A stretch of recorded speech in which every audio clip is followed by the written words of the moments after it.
Ex-prefeito de Coari, Adail Pinheiro, é condenado a 11 anos de prisão e deputados comentam a decisão do Tribunal de Justiça do Amazonas. Parlamentares debatem sobre o suposto pagamento de propina para as obras do gasoduto de Urucu. E na edição do Bom Dia de hoje você também vai ver.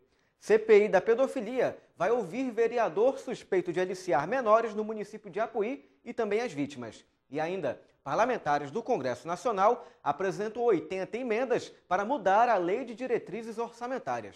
O programa Bom Dia desta terça-feira, dia 19 de novembro de 2014, está no ar.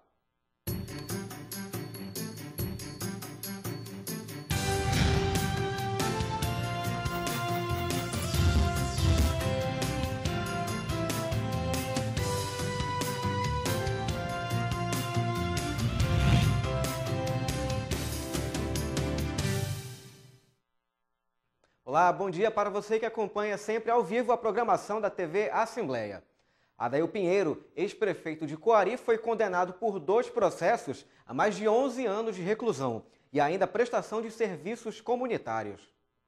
Na Assembleia Legislativa, alguns parlamentares afirmaram que a condenação foi uma vitória da sociedade e que Coari será um divisor de águas nos crimes de pedofilia.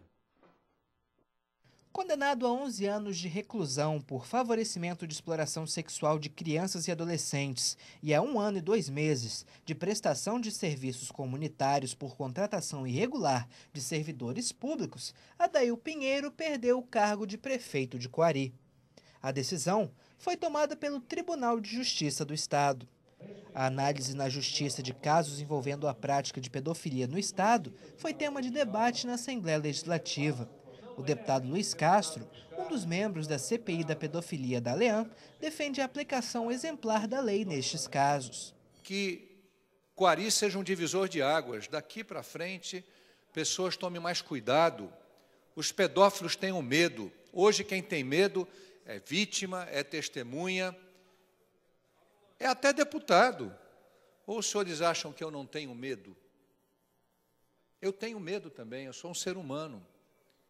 E nós sabemos que mexemos com algo muito perigoso, que tem tentáculos muito fortes, proteções muito fortes.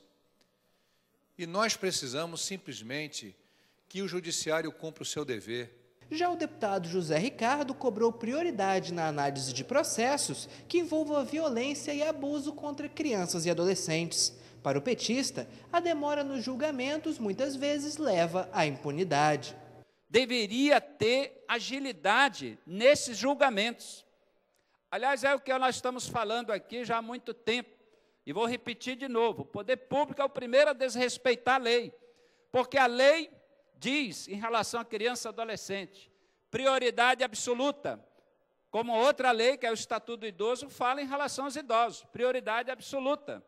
Ora, esses processos deveriam correr não na palavra segredo de justiça, correr usando as palavras da lei.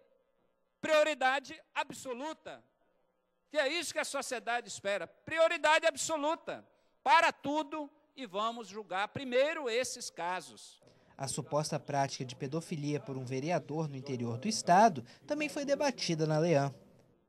E a CPI da pedofilia aqui da casa vai ouvir o vereador suspeito de aliciar menores no município de Apuí.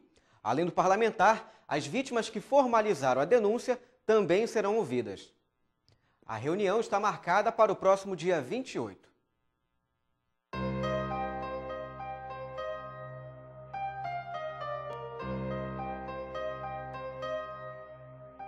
O vereador Jadson Oliveira Martins, do PSB, do município de Apuí, distante 435 quilômetros da capital, começou a ser investigado após a publicação de um vídeo na internet, em que ele aparece supostamente gravando cenas de sexo explícito com 2 adolescentes. De acordo com a polícia, as vítimas têm 15 e 16 anos, sendo uma delas sobrinha de um outro vereador do mesmo município. O assunto repercutiu no plenário da Assembleia Legislativa do Estado. A Comissão Parlamentar de Inquérito da Pedofilia decidiu realizar uma reunião no município de Apuí para ouvir o vereador e as vítimas do caso. A CPI vai fazer uma reunião para ouvir não só o vereador, como as 2 vítimas também, e possíveis outros casos de Apuí, E essa reunião já está marcada para o dia 28, na sexta-feira, não é essa, na próxima sexta-feira, dia 28, a CPI da pedofilia vai estar no município de Apuí. O presidente da CPI da pedofilia, o deputado Abdallah Frache, afirmou que a casa recebeu a informação de que a Câmara Municipal do município de Apuí já abriu uma CPI para investigar o caso. O parlamentar informou que os membros da comissão devem também fazer visitas a outros municípios do interior. Desta vez, o primeiro a ser visitado será Altazes no dia 1º de dezembro, para apurar novas denúncias. Já o deputado Luiz Castro, membro da comissão, afirmou que participará da primeira oitiva realizada em Apuí para apurar a denúncia. Vamos ao município de Apuí. A ideia é fazer oitiva lá dessa denúncia, de outras que venham daqui até o dia da nossa viagem, e, ao mesmo tempo, também visitar alguns outros municípios que recebemos denúncias, como é o município de Altazes, que é emblemático por causa do turismo, do chamado turismo sexual. Nós queremos, portanto, fazer o fecho desta CPI, incluindo também situações emblemáticas desses municípios e da própria capital, Manaus. Uma das preocupações é a nossa rede de proteção é muito fraca, é muito falha. Os vídeos que chegaram à polícia foram encaminhados a 2 peritos do município para avaliar a veracidade das imagens. No vídeo, as jovens pedem para que o homem pare de filmar. Não, amor! Tira esse celular agora, Jade. Tira. Mas ele mantém a câmera ligada. Em determinado momento, o rosto do suspeito é filmado beijando uma das adolescentes.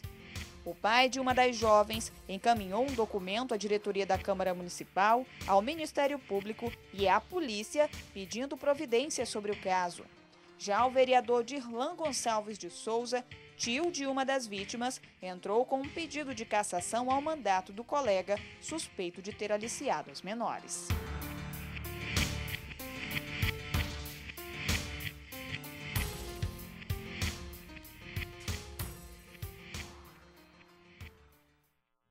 E a nossa produção tentou contato com o vereador, mas não obteve resposta.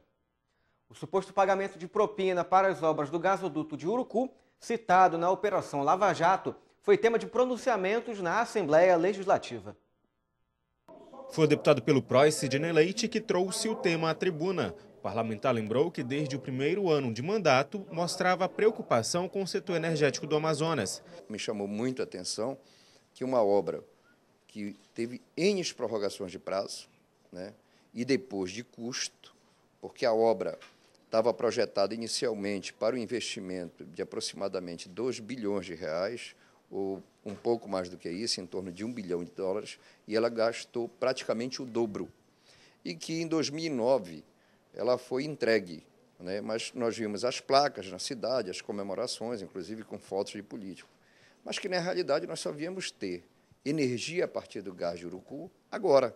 Segundo Sidney Leite, nenhuma explicação foi dada para o aumento dos valores da obra. Com o escândalo da Petrobras, vem à tona que a realização da obra do gasoduto Coari-Manaus também foi alvo de propina, né?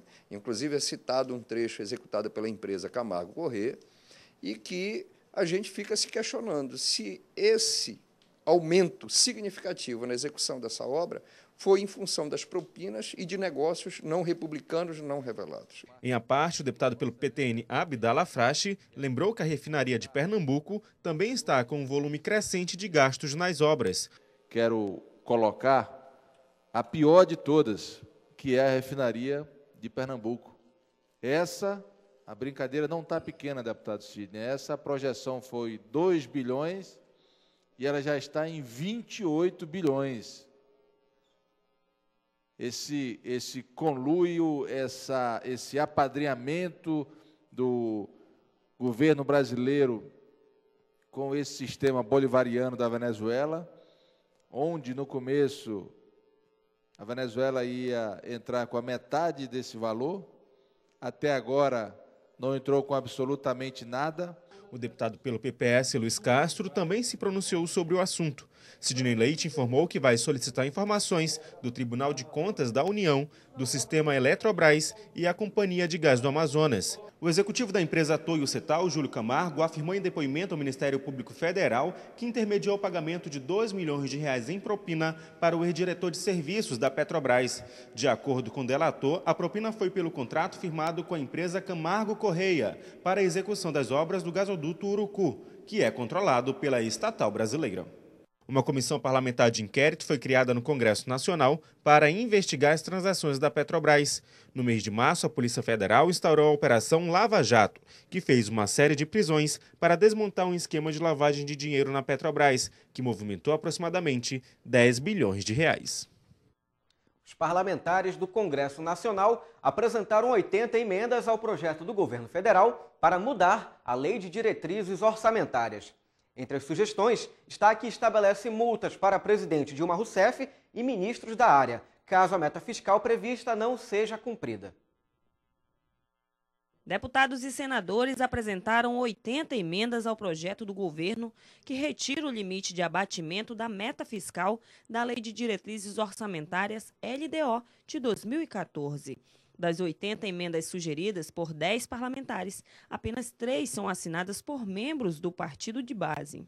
Entre as sugestões que o relator do projeto, senador Romero Jucá, irá analisar estão medidas como despesas empenhadas, mas não pagas dentro do exercício financeiro pelo governo, a que estabelece multas para a presidente Dilma Rousseff e ministros da área no caso do não cumprimento da meta prevista, além das que não possuem relação direta com a proposta do governo, como a que estabelece que os repasses de transferências federais aos estados, municípios e distritais deste ano sejam feitos até 20 de dezembro e a que determina que os recursos para a infraestrutura de escolas tenham como prioridade a reforma e recuperação das unidades já existentes, ao invés da construção de novas.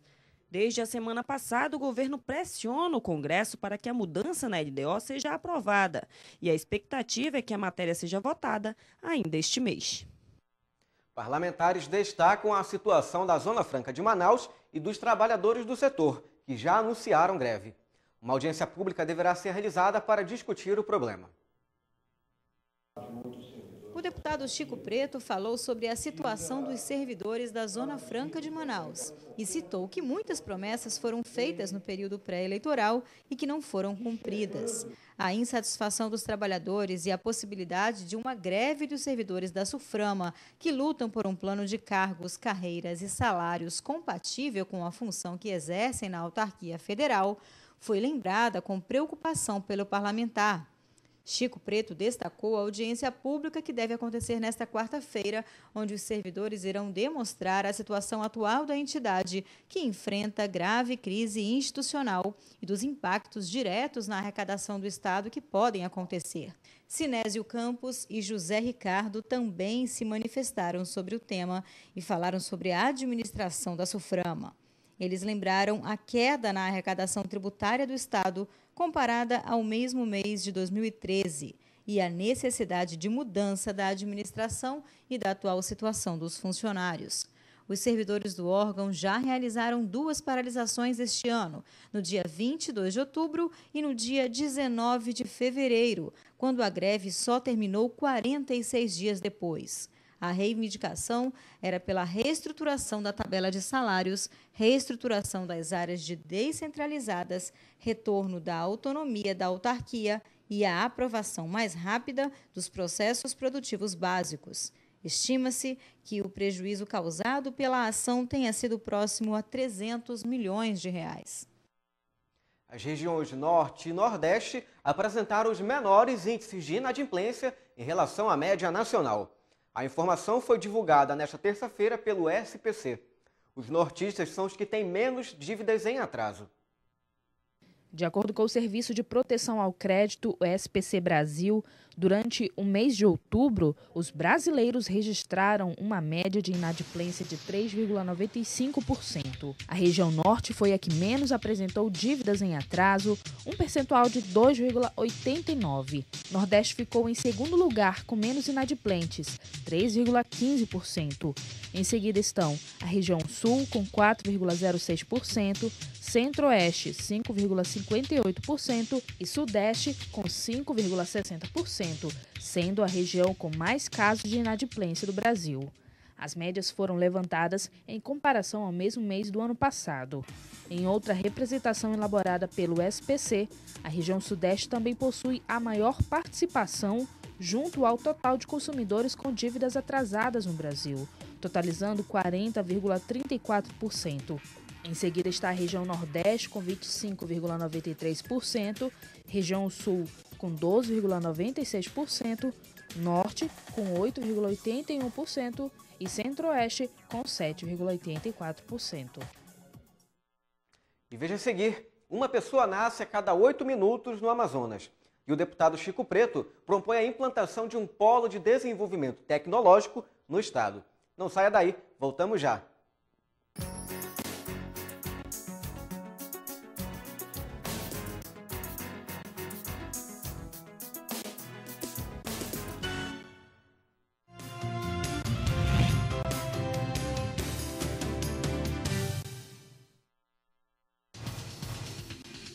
Quer saber mais sobre o que está acontecendo na Assembleia Legislativa? Acompanhe seu deputado também pelo site, onde você encontra a agenda de eventos, notícias do parlamento e muito mais.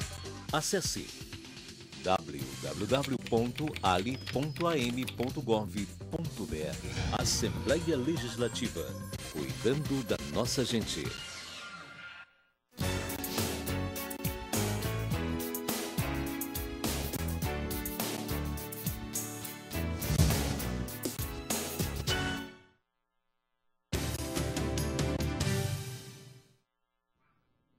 Estamos de volta com o programa Bom Dia. Uma pessoa nasce a cada 8 minutos no Amazonas, segundo o IBGE. Até 2030, a população do estado deve chegar a 4.700.000 pessoas, conforme a projeção do Instituto. A cada 8 minutos e 9 segundos, em média, uma pessoa nasce no Amazonas, segundo o Instituto Brasileiro de Geografia e Estatística, o IBGE. A projeção populacional do estado é divulgada em tempo real no site do Instituto. Na evolução dos grupos, 31,96% da população no estado é de jovens de 10 a 14 anos. 64,32% de população economicamente ativa tem de 15 a 64 anos de idade e 3,72% são idosos. Na distribuição percentual de homens e mulheres, 50,52% são homens e 49,48% mulheres. Até 2030, a população do estado deve chegar ao número de 4.728.027, conforme projeção do Instituto. A projeção para a taxa bruta de natalidade para 2014 é de 20,92. As estimativas para 2030 são de 13,85. Em relação à taxa bruta de mortalidade, as projeções marcam 4,99 a cada 1.000 habitantes em 2014. Em 2030, o número poderá chegar a 5,78. A expectativa de vida para quem nasce no Amazonas é de 68 anos. No Brasil, a expectativa é de 74 anos. Todos os dados estão disponíveis no site www.ibge.gov.br. A implantação de um polo de desenvolvimento tecnológico no estado foi a proposta apresentada pelo deputado Chico Preto para o crescimento da região. Segundo o parlamentar, uma iniciativa deste tipo pode gerar mais empregos e atrair mais empresas para o Amazonas. Trazendo ao plenário o exemplo de Santa Catarina, que mesmo sem possuir um grande parque industrial conseguiu alcançar bons índices de desenvolvimento, o deputado Marco Antônio Chico Preto defendeu o investimento estatal na criação de novas tecnologias da informação. Para Chico Preto, a criação de softwares ou outras técnicas pode gerar receita para o estado. Por que o Amazonas não tem um segmento como este consolidado da tecnologia da informação? Por que o Amazonas não tem um programa Geração Tech, como tem Santa Catarina? Por que o Amazonas não qualificou nos últimos anos pelo menos 2.500 jovens no campo da tecnologia da informação, gerando novos empregos e induzindo a abertura de novas empresas? Porque falta a visão estratégica do governo do estado do Amazonas em consolidar, em paralelo, mas dentro dessa célula, que é a célula mais importante do desenvolvimento econômico e, por conseguinte, social do estado, que é o Polo Industrial de Manaus. Nós precisamos ser ousados. O parlamentar também afirma que a criação de um curso na Universidade do Estado do Amazonas, dedicado ao desenvolvimento de jogos digitais, foi um passo importante, mas foi pouco em relação ao que ainda precisa ser feito. Chico Preto defende a criação de uma universidade do software no estado. A Assembleia Legislativa do Amazonas sediou ontem o seminário Mulheres Negras, Identidade, Sustentabilidade e Políticas Públicas, organizado pelo governo do estado. O evento faz parte da campanha 16 Dias de Ativismo pelo Fim da Violência contra a Mulher, que deverá começar oficialmente no dia 20 de novembro. Discutir políticas públicas voltadas à afirmação das mulheres negras na sociedade. Esse foi o objetivo do seminário Mulheres Negras, Identidade, Sustentabilidade e Políticas Públicas. O evento foi realizado pela Secretaria Executiva de Políticas Públicas para as Mulheres, do Governo do Amazonas. De acordo com Arlete Anchieta, assistente social e palestrante do dia, o Amazonas obteve avanços importantes nas políticas de inserção social e proteção às mulheres. Porém, algumas questões ainda precisam da ajuda do Executivo, como forma de resgatar e valorizar a cultura negra no estado. Nós temos, por exemplo, a possibilidade de termos em 17 dos nossos municípios remanescentes de quilombo. A sociedade civil não tem como fazer este levantamento. Se nós tivéssemos um órgão específico, isto poderia ser algo que estaria dentro das nossas necessidades. Uma coisa que nós temos enquanto lei e que ainda não conseguimos implementar são as cotas da Universidade do Amazonas, por exemplo, que é um espaço que nem chega a ser sonhado pelo menino pobre da periferia. Tá? E isto é algo que nós temos ainda que caminhar e trabalhar. O espaço para a realização do evento foi cedido por meio da Comissão das Mulheres e das Famílias, presidida pela deputada Conceição Sampaio. Mais de 500 pessoas participaram de forma presencial e virtual no primeiro Congresso Amazônico de Gestores Públicos. O evento, realizado pelo Tribunal de Contas do Estado, debate até esta quarta-feira formas de modernização e aumento de produtividade no serviço público. Durante os 2 dias de evento, gestores da capital e do interior do estado vão discutir como implementar um modelo de gestão pública mais eficiente que atenda aos requisitos determinados pela Lei de Transparência. O evento foi realizado no auditório do TCE. Segundo o conselheiro do órgão, Érico Desterro, é necessário que todos os gestores públicos tenham uma nova consciência na administração dos recursos. Nós estamos propondo uma discussão ampla sobre a gestão na administração pública, os novos conceitos de gestão aplicáveis à administração pública, ideia de governança. E, claro, dentro desse tema, um tema amplíssimo, nós temos que falar sobre transparência, acesso à informação pública. E nós temos aqui palestrantes muito bons, tanto do nosso estado quanto de fora, e nós estamos reunindo o público do estado do Amazonas e há, ainda que pouca participação, mas de outros estados. O nosso público-alvo são os gestores da administração pública estadual e municipais. Para alcançar um maior número de pessoas, as palestras também estão sendo retransmitidas para 9 municípios do interior, totalizando um público de mais de 500 gestores. Mais difícil, com peculiaridades, né, com aspectos diferentes que devem ser enfrentados de maneira diferente e a esses aspectos dar soluções diferenciadas também. Por isso, a necessidade de nós trocarmos ideias, propormos o debate. Não há dúvida que as nossas condições territoriais, elas impõem a todos nós soluções diferentes de outros lugares, mas é exatamente para isso que nós estamos buscando novas informações, novas metodologias de trabalho. A prefeita de Benjamin Constant viu no evento uma possibilidade de melhorar a prestação de contas de seu município, que, segundo ela, é prejudicada pela falta de acesso à internet e dificuldades de locomoção. É importante nós, enquanto gestores, né, dos municípios, participemos disso, porque, com certeza, isso vem nos trazer conhecimentos para que a gente possa aperfeiçoar o nosso trabalho no interior do Estado. E, como bem frisou, né, o coordenador da Escola de Contas, o doutor Érico, né, os municípios, principalmente os mais distantes, onde a dificuldade de acesso em todos os níveis ela é muito carente, muito precária. Então, a gente tem que aproveitar essas oportunidades, né, que agora o TCE está nos proporcionando, para que a gente possa ter os conhecimentos necessários para que a gente possa dar agilidade à nossa administração.